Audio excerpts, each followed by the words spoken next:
sertai tiap langkahku. Kau bersamaku di dalam.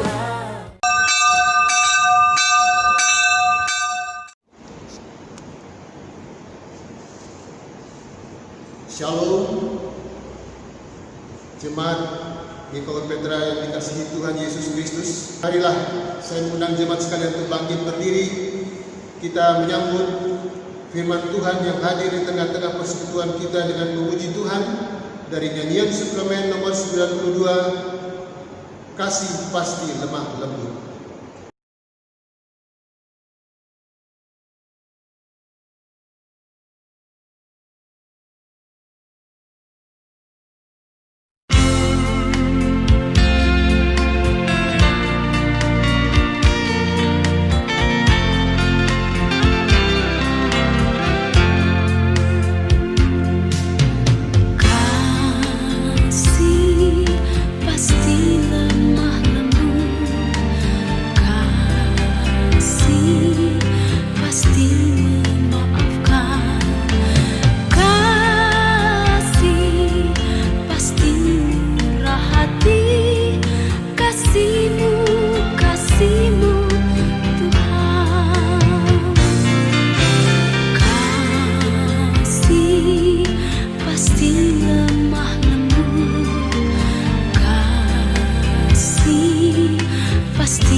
Bapak Ibu Saudara yang dikasihi Tuhan Yesus Kristus, mari kita mulai ibadah ini dengan satu keyakinan bahwa ibadah ini berlangsung dalam nama Bapa, Anak, dan Roh Kudus. Kasih karunia, rahmat, dan damai sejahtera dari Allah Bapa dan dari Yesus Kristus, Anak Bapa, menyertai kita dalam kebenaran dan kasih. Amin. Nats introitus kita diambil dari surat 1 Petrus pasal 1 ayat 2. Demikian firman Tuhan, yaitu orang-orang yang dipilih sesuai dengan rencana Allah Bapa kita dan yang dikuduskan oleh Roh supaya taat kepada Yesus Kristus dan menerima percikan darahnya. Kiranya kasih karunia dan damai sejahtera makin melimpah atas kamu. Jemaat yang terkasih di dalam Tuhan Yesus Kristus, kita menyambut nats pembimbing kita pada pagi ini dengan memuji Tuhan kembali dari nyanyian Kidung Jemaat nomor 368 ayat 1 dan 2, pada kaki salibmu.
Jemaat dipersilakan duduk kembali.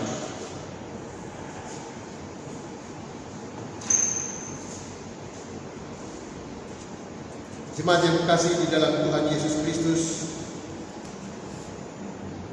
hidup kita dipelihara dan dilindungi dalam terang kasih Tuhan, dan kasih itu kita dengar dalam bentuk hukum sebagai dasar hidup orang-orang beriman. Hukum kasih. Kasihilah Tuhan Allahmu dengan segenap hatimu, dan dengan segenap jiwamu, dan dengan segenap akal budimu. Itulah hukum yang terutama dan yang pertama. Dan hukum yang kedua yang sama dengan itu ialah kasihilah sesamamu manusia seperti dirimu sendiri. Pada kedua hukum inilah tergantung seluruh hukum Taurat dan kitab para nabi. Matius 22 ayat 37 sampai dengan ayat yang ke-40. Jemaat yang kekasih di dalam Tuhan Yesus Kristus, akan tetapi hukum kasih itu tidak dapat kita laksanakan dengan sempurna, sehingga mudah kita jatuh dan terjerumus ke dalam jurang dosa yang menyebabkan benci, dendam, iri hati, dan perpecahan.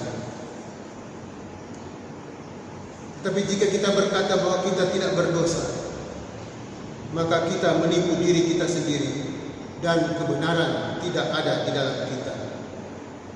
Tetapi jika kita mengaku dosa kita, maka Ia, Tuhan, adalah setia dan adil, sehingga Ia akan mengampuni segala dosa kita dan menyucikan kita dari segala kejahatan.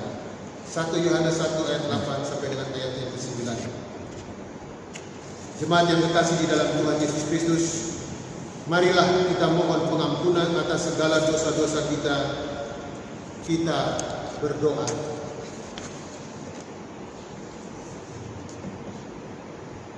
Ya Tuhan, saat ini kami jemaat-Mu ya Tuhan di Kaul Petra Pondok Pucung datang sujud menyembah di hadapan-Mu dan mengaku akan segala dosa dan salah kami, baik secara pikiran, perkataan, maupun perbuatan.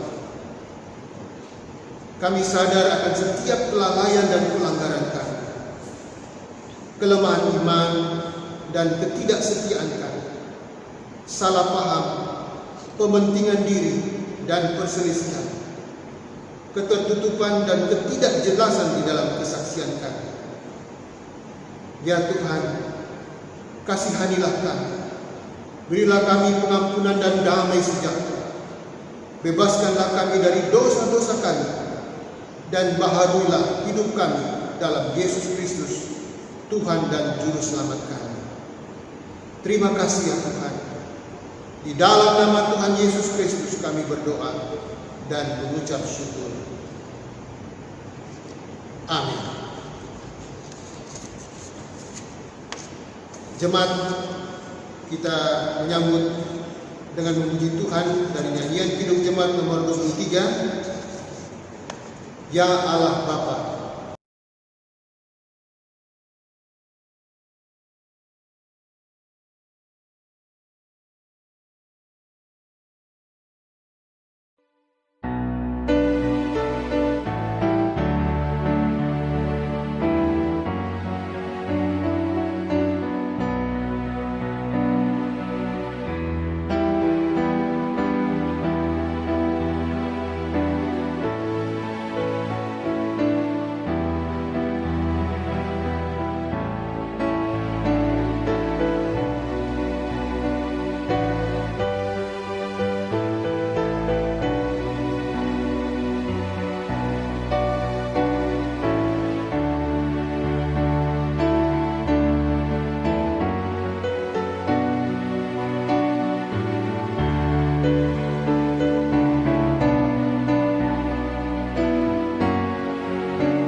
Jemaat yang terkasih di dalam Tuhan Yesus Kristus, saya mengundang sekalian jemaat untuk bangkit berdiri. Kita akan bersama-sama mengikrarkan pengakuan iman rasuli kita secara bersama-sama. Dengan demikian, aku percaya kepada Allah, Bapa yang Maha Kuasa, Khalik langit dan bumi, dan kepada Yesus Kristus, Anaknya yang tunggal Tuhan kita, yang dikandung dari Roh Kudus, lahir dari anak darah Maria, yang menderita di bawah pemerintahan Pontius Pilatus, disalibkan, mati dan dikuburkan, turun ke dalam kerajaan maut. Pada hari yang ketiga, bangkit pula dari antara orang mati, naik ke surga, duduk di sebelah kanan Allah, Bapa yang Maha Kuasa, dan akan datang dari sana untuk menghakimi orang yang hidup dan yang mati. Aku percaya kepada Roh Kudus, gereja yang kudus dan am, persekutuan orang kudus, pengampunan dosa, kebangkitan daging, dan hidup yang kekal.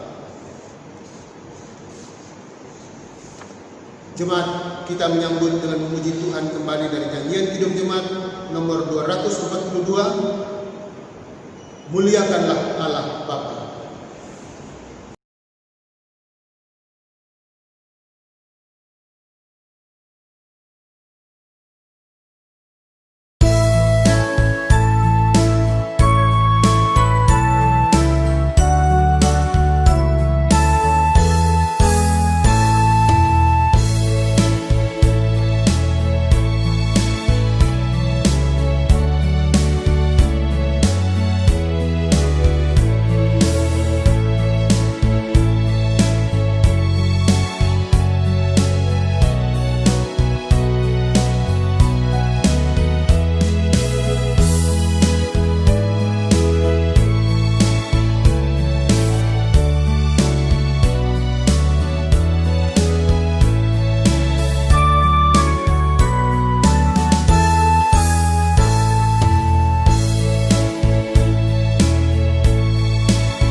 Jemaat, marilah kita menyatakan syukur kepada Tuhan dengan memberi persembahan kepadanya. Ingatlah pesan Alkitab di dalam 2 Korintus 8 ayat yang 13 dan ayat yang ke-15.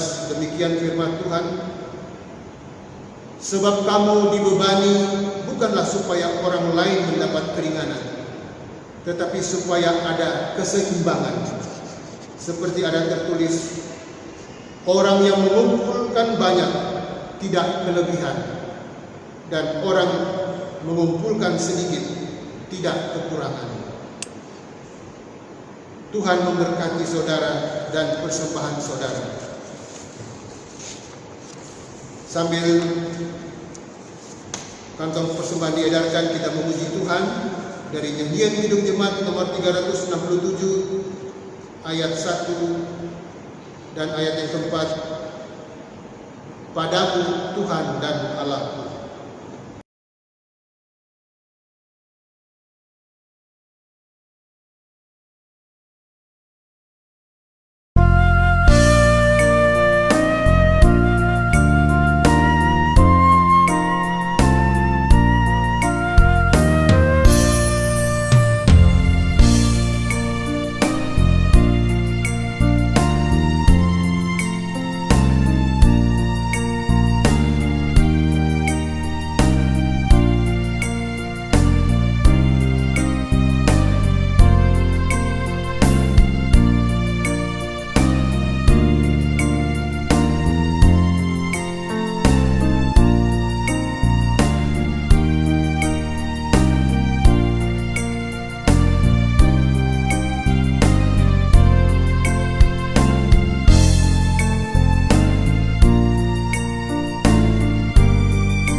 lapangkanlah hati kita dan pikiran untuk mendengarkan firman Tuhan.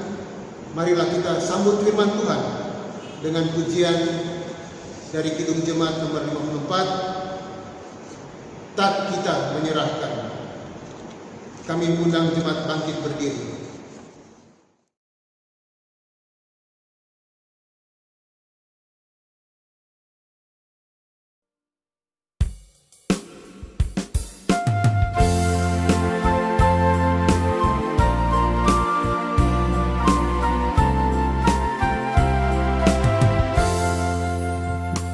Tak kita menyerahkan kepada musuhnya, pelita yang bersinar di dalam dunia. Tak boleh firman Allah yang sungguh dan teguh, Alkitab yang mulia diambil seterus. Di hati kami Tuhan, Kau tulis sabdamu, supaya kami juga setia dan teguh.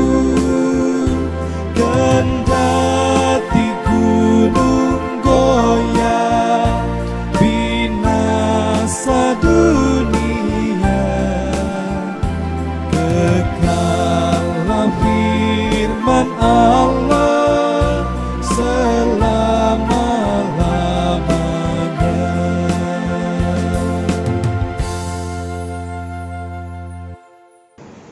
Jemaat, kami persilakan duduk kembali. Bapak Ibu Saudara, mari kita berdoa untuk menyambut firman Tuhan dalam ibadah Minggu 5 Juli 2020. Mari kita berdoa. Bapa di surga, kami bersyukur pada pagi hari ini dalam ibadah Minggu kami kembali mau menikmati kekayaan firman Tuhan di tengah-tengah masa pandemi ini. Kiranya segala kekeringan, kehausan rohani dapat dipuaskan dan dikenyakan oleh firman Tuhan yang kami baca renungkan dan menjadi suluh di tengah-tengah kehidupan kami. Dalam Kristus kami berdoa. Amin. Bapak Ibu Saudara yang dikasihi Tuhan, mari kita membaca Alkitab sebagai dasar renungan kita dalam ibadah Minggu ini, yang dari Injil menurut Yohanes pasal 10 ayat 10b dan ayat 11. Demikian firman Tuhan. Aku datang supaya mereka mempunyai hidup dan mempunyainya dalam segala kelimpahan. Akulah gembala yang baik. Gembala yang baik memberikan nyawanya bagi domba-dombanya. Demikian jauh pembacaan firman Tuhan. Yang berbahagia adalah setiap kita membaca, mencintai, dan melakukan firman dalam kehidupan kita sehari-hari. Terpujilah Kristus. Haleluya. Salam rindu buat Bapak Ibu, pemuda, remaja, anak-anak, warga jemaat GKOI Petra Pondok Pucung yang dikasihi Tuhan. Bagaimana kabar saudara-saudara? Ada di antara kita yang masih tetap di rumah, tetapi ada juga sebagian kita yang mulai bekerja. Dan kita berdoa supaya Tuhan yang menjaga keluar masuk kita, baik di rumah, di tempat pekerjaan kita, dan di dalam perjalanan kita. Nah, Bapak Ibu Saudara yang dikasihi Tuhan, sudah 3 bulan lebih kita tidak berjumpa secara fisik di gereja. Betul ya? Rasa kangen untuk berjumpa sudah meluap-luap. Ya, bukan hanya buat orang-orang tua, pemuda dan remaja, tetapi juga buat anak-anak. Terus saya tanya kepada anak saya, anak Ami, Hagai, kalau virus sudah selesai, Hagai mau kemana? Dikatakan Hagai mau mengunjungi opung. Dan setelah itu Hagai pengen ketemu sama teman-teman di sekolah minggu. Ya. Pasti semua kita rindu untuk kita bisa bersama-sama beribadah di gedung gereja. Ya. Setelah perasaan rindu itu dan juga bercampur dengan perasaan jenuh tinggal di rumah, rupanya harus kita tahan lebih lama. Karena apa? Karena kami sebagai rohaniwan dan majelis masih terus menggumuli akan situasi yang layak dan juga memperhatikan situasi eksternal untuk kita memulai ibadah di gedung gereja. Setelah memang ada beberapa gereja yang mulai membuka kembali ibadah di gedung-gedung gereja, sebabnya kita tidak seharusnya terprovokasi atau sekedar latah untuk kita sama-sama membuka gedung gereja atau sekedar untuk menunjukkan keberanian atau sebagai ukuran iman sebuah gereja. Soalnya dengan memperhatikan munculnya klaster baru karena pembukaan gereja di masa pandemi ini, saya beri contoh misalnya beberapa gereja di Batam dan beberapa gereja di luar negeri seperti di Jerman, ya. Pembukaan gereja membuat anggota-anggota jemaatnya terpapar dengan wabah ini. Sebabnya institusi agama, baik gereja, masjid, tempat-tempat ibadah lain, ya, wajib patuh dengan institusi medis atau institusi kesehatan. Kita perlu berbijaksana dengan situasi seperti ini supaya kesaksian sebagai gereja dapat menjadi kesaksian yang memberikan kehidupan, bukan kematian di tengah-tengah dunia ini. Nah, sebabnya Bapak Saudara pemuda remaja, anak-anak, saat ini saya akan membahas aspek teologis dan pertimbangan praktis dalam membuka kembali ibadah di tengah-tengah masa pandemi ini. Saya hanya menyampaikan dua hal penting yang menjadi dasar pertimbangan kita dalam menyambut pembukaan ibadah di gedung gereja. Soal yang pertama adalah, mari kita renungkan apa itu gereja. Setelah nyanyian Kidung Jemaat 257 dikatakan dengan judul Akulah Gereja Kaupun Gereja, dalam bait pertama tertulis, gereja bukanlah gedungnya dan bukan pula menaranya, bukan pula pintunya, tapi lihatlah di dalamnya, gereja adalah orangnya. Jadi gereja sesungguhnya adalah kumpulan orang yang dipanggil dari kegelapan menuju terang, yaitu Yesus Kristus. Ya. Kita bisa lihat dalam bacaan kita 1 Petrus pasal 1 ayat 2. Secara eksplisit tertulis bahwa itulah satu tulisan yang jelas tentang apa arti gereja. Nah, dalam arti yang lebih spesifik, gereja itu bukan sekedar kumpulan orang yang dipanggil, ya. Tetapi arti yang lebih spesifik adalah gereja adalah kumpulan orang-orang yang bijaksana. Saudara, perjanjian lama, setiap kota atau negeri memiliki kumpulan orang bijaksana yang duduk di depan pintu-pintu gerbang kota. Contohnya adalah ketika Boas mengajak si penebus untuk berunding di hadapan orang-orang bijaksana atau tua-tua untuk memutuskan perkara penebusan tanah milik Elimelek dan Naomi dalam Rut pasal 4 ayat 1 dan 4. Ya. Maka Boas mengajak si penebus untuk memutuskan, ya, tentang masa depan daripada Naomi dan juga masa depan Rut, sebagai satu pertanggungjawaban ketika si penebus itu mengambil hak tanah milik Elimelek dan juga sekaligus untuk merawat daripada Naomi dan Rut. Atau kisah daripada Mordekai dan golongan penjaga pintu yang mengetahui informasi rahasia guna menjaga keamanan Raja Ahasiweros. Ya, kita bisa baca dalam Ester pasal 2 ayat 19 dan seterusnya. Nah, ada kaitan antara kumpulan orang bijaksana dengan keberadaan sebuah kota. Jika ada seorang lawan ingin menaklukkan sebuah kota yang berkubu kuat, maka ada dua strategi yang bisa dilakukan untuk melumpuhkan sebuah kota. Ya, yang pertama adalah kirim pasukan upahan dengan jumlah besar sampai kota itu menyerah dan kalah. Ya, tetapi biaya perang menjadi sangat mahal.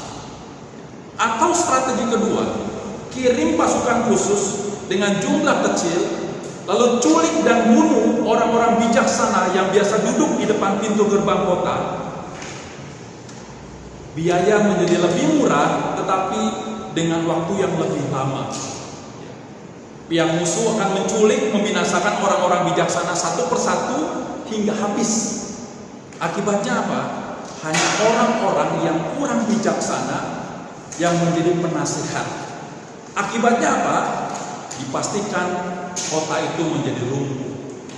Ya. Orang-orang di kota itu menjadi lupa sejarah dan mudah ditaklukkan oleh musuh. Sebabnya Bapak Ibu Saudara, kumpulan orang bijaksana itu bisa kita padankan dengan peran kita sebagai rohaniwan dan majelis di gereja. Jika tersedia rohaniwan dan majelis yang bijaksana, maka gereja seumpama kota yang menjadi gereja yang kokoh dalam pengajaran, penginjilan dan diakonia. Tetapi jika rohaniwan dan majelis yang tersisa hanya kumpulan orang-orang yang bijaksana, yang kurang bijaksana maksud saya, maka mereka sulit untuk berpikir strategis pelayanan. Bagaimana gereja ini 1 tahun ke depan, 5 tahun ke depan, 10 tahun ke depan, 25 tahun ke depan. Maka majelis hanya mengerjakan pekerjaan-pekerjaan yang rutin, program-program yang copy paste, dan kadang tidak mengkaitkan apa dasar Alkitab daripada program-program yang terjadi. Kita harapkan itu tidak terjadi di tengah-tengah gereja kita. Tapi mari kita terus mengevaluasi diri supaya kita menjadi kumpulan orang-orang yang bijaksana. Nah, sebabnya Bapak Ibu Saudara yang dikasihi Tuhan, jika saat ini kita diperhadapkan dengan pertanyaan, kapan waktu yang tepat untuk membuka kembali ibadah gereja di tengah-tengah masa new normal ini, maka jawaban bijaksananya adalah gereja harusnya menjadi kumpulan orang-orang bijaksana yang perlu dan harus mematuhi protokol kesehatan atau medis. Saudara, guru bijaksana menulis satu nasihat yang praktis, ya, dalam Amsal pasal 27 ayat 12 dikatakan, kalau orang bijaksana melihat malapetaka, bersembunyilah ia, tetapi orang yang tidak berpengalaman jalan terus. Sekarang wabah COVID ini menjadi malapetaka dunia dan Indonesia. Nah, nasihat para bijaksana dapat kita terapkan di tengah-tengah gereja ini supaya kita menahan diri untuk kita berjumpa. Kalau ada malapetaka, kita harus berhenti, bersembunyi supaya kita terhindar daripada wabah ini. Nah, sebabnya Bapak Ibu Saudara yang dikasihi Tuhan, keputusan gereja untuk menonaktifkan beberapa waktu sekaligus melihat perkembangan, sekaligus kita bergumul terus-menerus, ini menjadi satu cara kita untuk taat kepada firman Tuhan. Nah, ada banyak pelajaran yang dapat kita ambil dari wabah corona ini, ya. Virus corona membuat kita perlu melakukan jaga jarak atau social distancing, ya. Harus melakukan cuci tangan, harus kita memakai termogan, ya, untuk mengukur suhu kita, betul ya. Tadi kita masuk, kita diukur, ya. Tetapi kita perlu membatasi diri untuk kita bisa jangan terlalu berdekatan. Saya ingat ada pengkhotbah ya, menulis dalam pengkhotbah pasal 3 ayat 5 dan ayat 5b, ada waktu untuk memeluk ya. Ada waktu untuk menahan diri untuk memeluk. Bayangkan Bapak Ibu Saudara, kalau sudah 3 bulan gak ketemu, apa yang terjadi kalau kita ketemu dengan sahabat kita, warga jemaat kita? Pengennya memeluk, betul nggak? Ya. Kalau kita sudah peluk orang itu, ya, rasanya kita puas. Ya. Atau kita biasanya kalau ketemu warga jemaat atau sahabat-sahabat kita sering tepuk pundak. Ya. Apa kabar bro? Ya. Tapi hari-hari ini, oleh karena wabah ini, kita perlu menahan diri untuk menepuk pundak seseorang, untuk memeluk dan melakukan social distancing atau physical distancing. Nah, Bapak Ibu Saudara yang kasih Tuhan, kumpulan orang bijaksana ini juga bisa kita padankan dengan peran kita sebagai orang tua di rumah. Ya. Nah, orang tua, Bapak Ibu Saudara, pemahaman Kristen dikatakan adalah wakil Tuhan. Orang tua menjadi satu profil kehadiran sifat-sifat Allah di tengah anak-anaknya. Nah, sebabnya Bapak Ibu Saudara yang kasih Tuhan, sebabnya gereja kita melakukan pembinaan pranikah ya, untuk mendampingi calon-calon pasangan yang akan membangun rumah tangga ya. Nah, calon pengantin itu dipersiapkan dengan pembinaan pranikah supaya memahami tugas seorang suami atau tugas seorang istri dalam perjalanan mereka bersama-sama. Dengan demikian kelak ketika pasangan itu diberikan anugerah satu atau lebih daripada anak-anak, maka suami dan istri itu siap menjadi orang tua yang bijaksana bagi anak-anak mereka. Jika kita siap menjadi orang tua yang bijaksana, maka akan lahir keturunan-keturunan ilahi yang menyukakan hati orang tua dan hati Tuhan, bahkan hati sesama. Tapi sebaliknya, jika orang tua kurang bijaksana, kurang berhikmat, maka pondasi keluarga itu menjadi lemah dan banyak persoalan yang terjadi di rumah karena keluarga itu dibangun atas dasar pasir, bukan batu karang, yaitu Yesus Kristus dan firman-Nya. Setelah pertanyaan bagi kita para rohaniwan, majelis dan orang tua, apakah kita termaksud golongan orang-orang bijaksana atau golongan orang-orang yang kurang bijaksana? Dari mana kita tahu posisi kita saat ini? Salah satu ciri orang bijaksana adalah apa yang disampaikan dan diajarkannya adalah mendekati kebenaran, mendekati akan kebenaran ilahi itu. Kebenaran itu hasil dari pengamatan ribuan tahun sehingga muncul kitab hikmat seperti Amsal, Pengkhotbah, dan kitab Ayub. Jadi nasihat yang berisi kebenaran, yang bersumber dari pengalaman hidup manusia dan dari hikmat Tuhan. Sebabnya Amsal pasal 1 ayat 7 dikatakan takut akan Tuhan adalah permulaan hikmat. Poin yang kedua yang perlu kita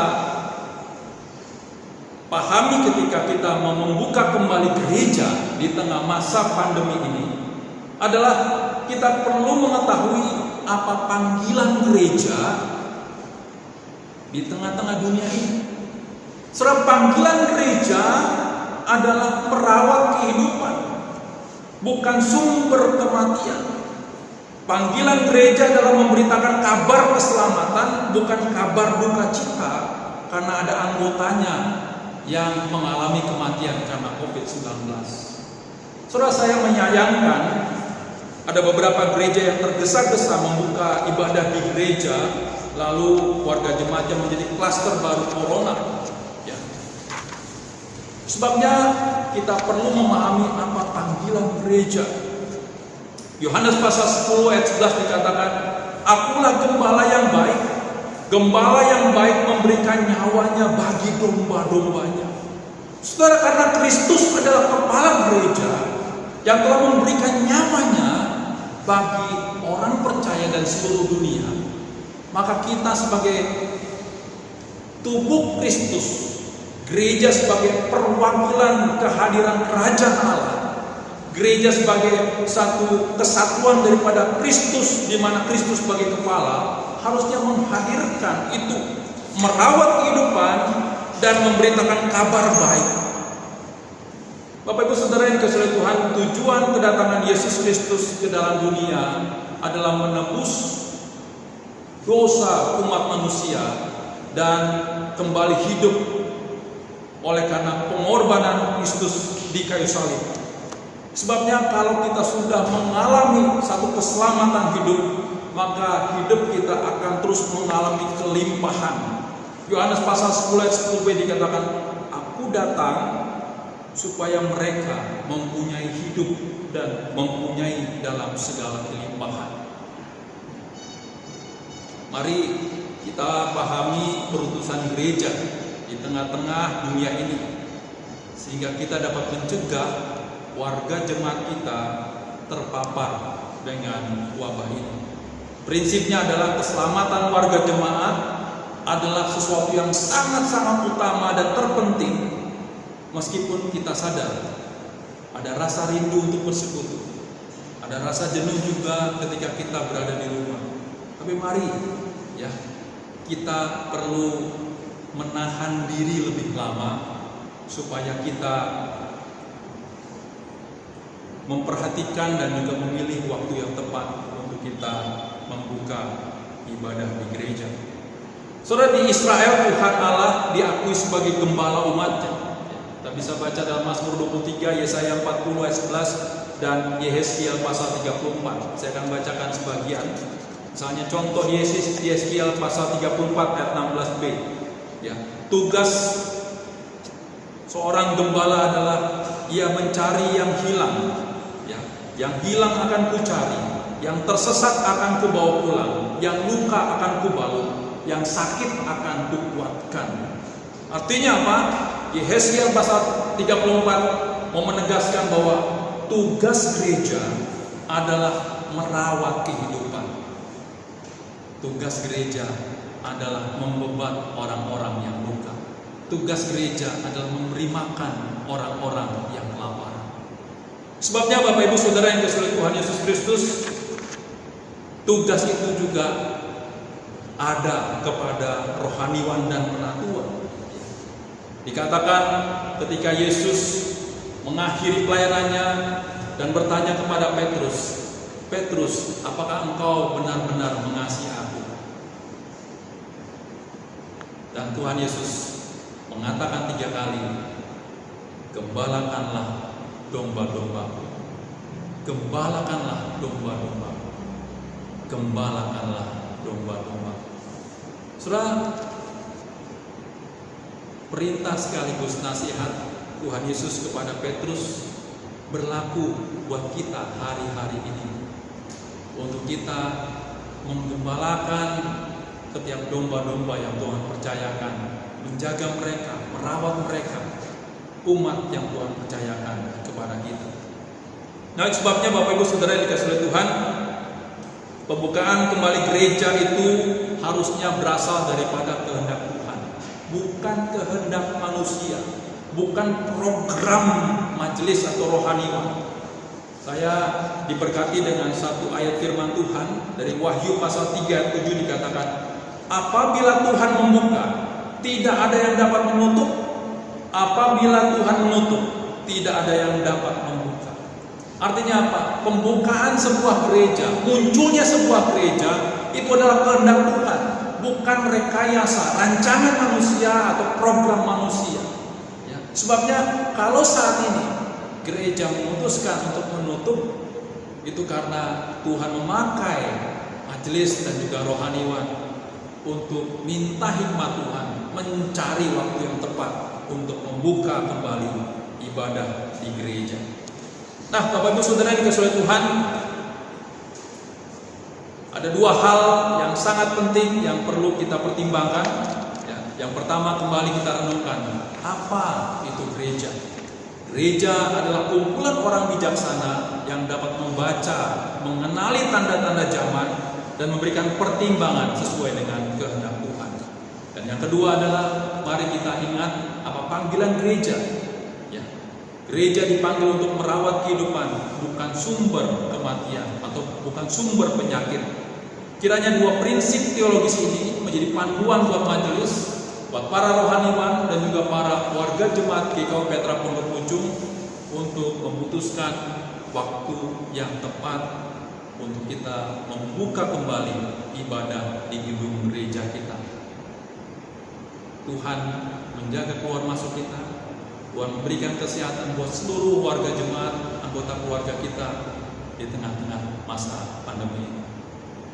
Tuhan memberkati dan maju terus dalam Tuhan.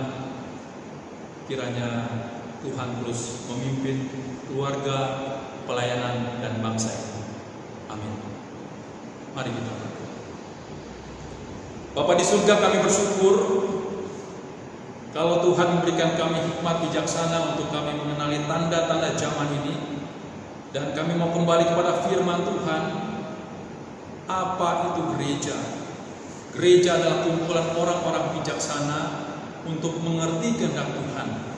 Dan kami harus juga mengerti bahwa panggilan gereja adalah merawat kehidupan. Biarlah Tuhan memakai kami semua, para rohaniwan majelis, dan seluruh warga jemaat, para orang-orang bijaksana di tengah-tengah gereja ini, untuk kami dapat menggumuli dengan sungguh-sungguh waktu dan tempat, segala persiapan yang kami butuhkan untuk membuka kembali ibadah di gedung gereja kami. Kami percaya Tuhan cinta gereja-gereja yang hidup, yaitu kami jiwa-jiwa, dan Tuhan juga mencintai gedung gereja sebagai tempat kami beribadah, berkumpul, bersekutu, pusat pembinaan, pusat kami menjadi satu, menghadirkan budaya Injil di tengah-tengah dunia ini. Tetapi biarlah hari ini kami mau belajar menggumuli dua hal penting untuk kami menjadi pertimbangan dalam keputusan-keputusan hari ini dan hari depan gereja kami. Terima kasih ya Tuhan. Inilah doa kami dalam nama Tuhan Yesus Kristus kami berdoa. Amin. Jemaat yang terkasih di dalam Tuhan Yesus Kristus, sebagai respon firman Tuhan, mari kita memuji Tuhan kembali dari nyanyian suplemen nomor 26, Bapa Engkau sungguh baik.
Mari kita berdoa.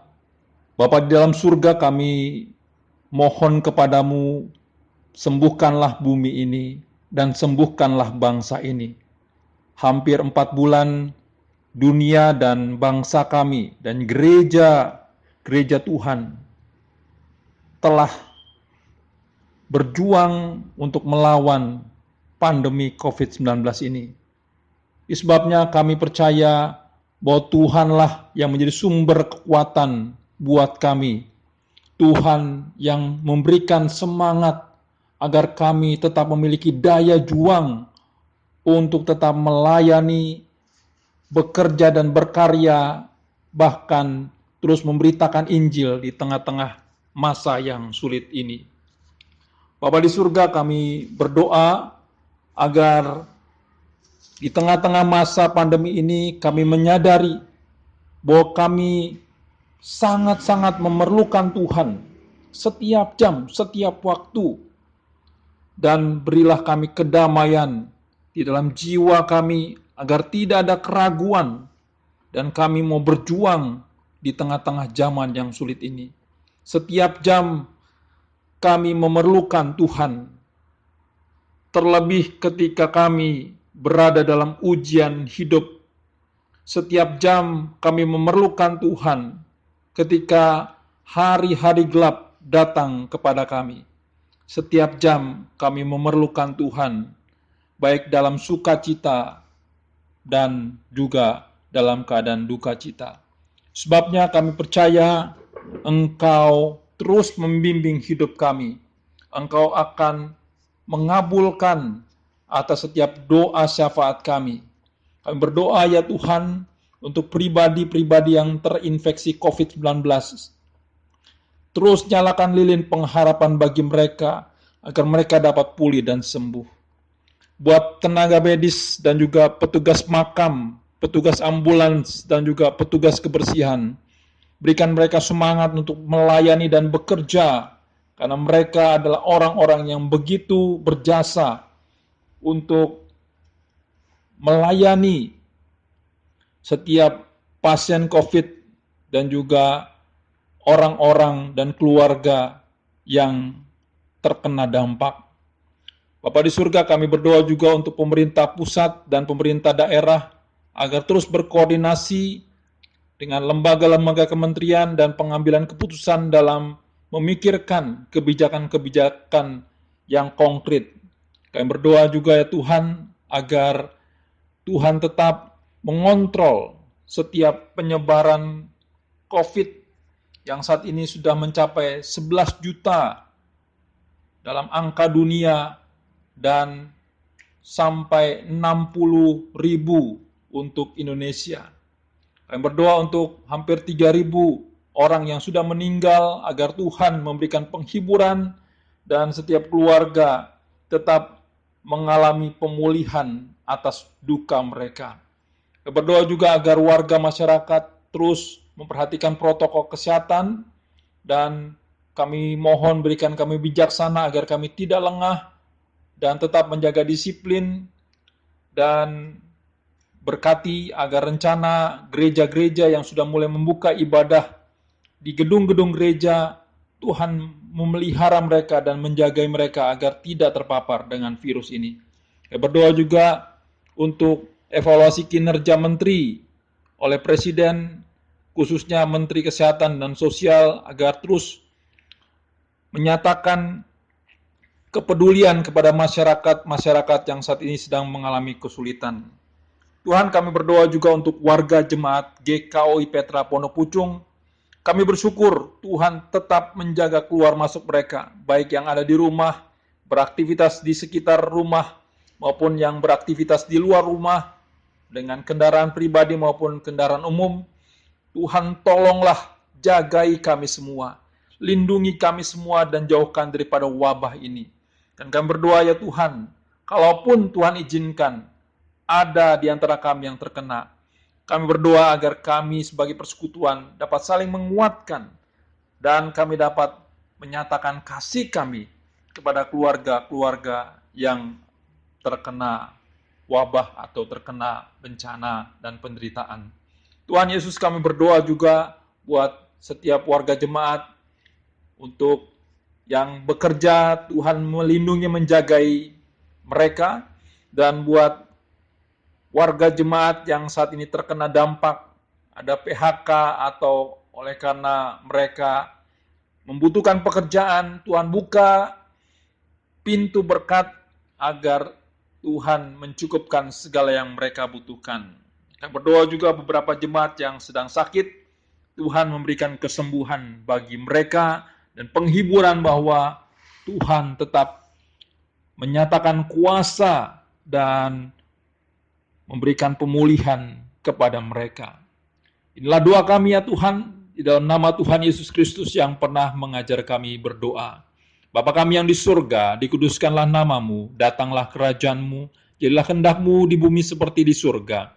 Berikanlah kami pada hari ini makanan kami yang secukupnya, dan ampunilah kami akan kesalahan kami, seperti kami juga mengampuni orang yang bersalah kepada kami. Dan janganlah membawa kami ke dalam pencobaan, tetapi lepaskanlah kami daripada yang jahat, karena Engkaulah yang empunya kerajaan dan kuasa dan kemuliaan sampai selama-lamanya. Amin.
kami berdiri dan membawa doa kami kepadamu.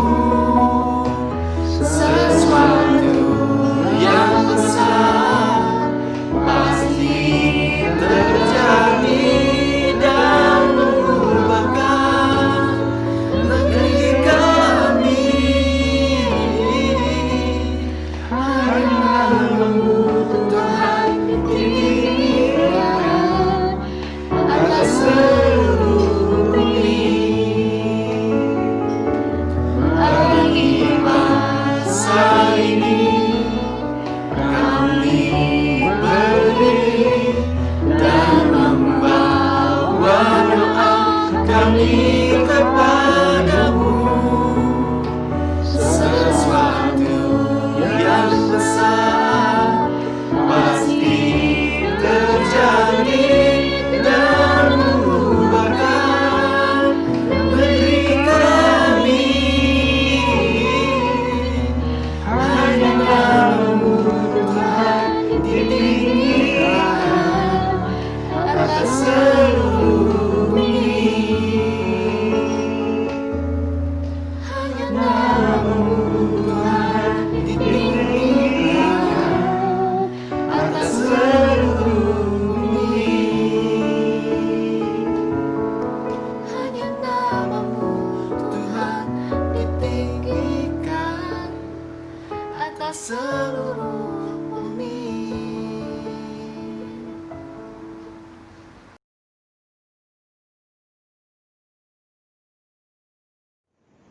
Jemaat yang terkasih di dalam Tuhan Yesus Kristus, marilah kita akhiri ibadah minggu kelima sesudah Pentakosta pada pagi ini dengan memuji Tuhan kembali dari nyanyian Kidung Jemaat 139, Maju Laskar Kristus.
Jemaat yang dikasihi Tuhan, pergilah dengan damai sejahtera Tuhan ke dalam kehidupanmu sehari-hari, dan lakukanlah firman Tuhan yang telah kita dengarkan bersama-sama, dan terimalah berkat Tuhan.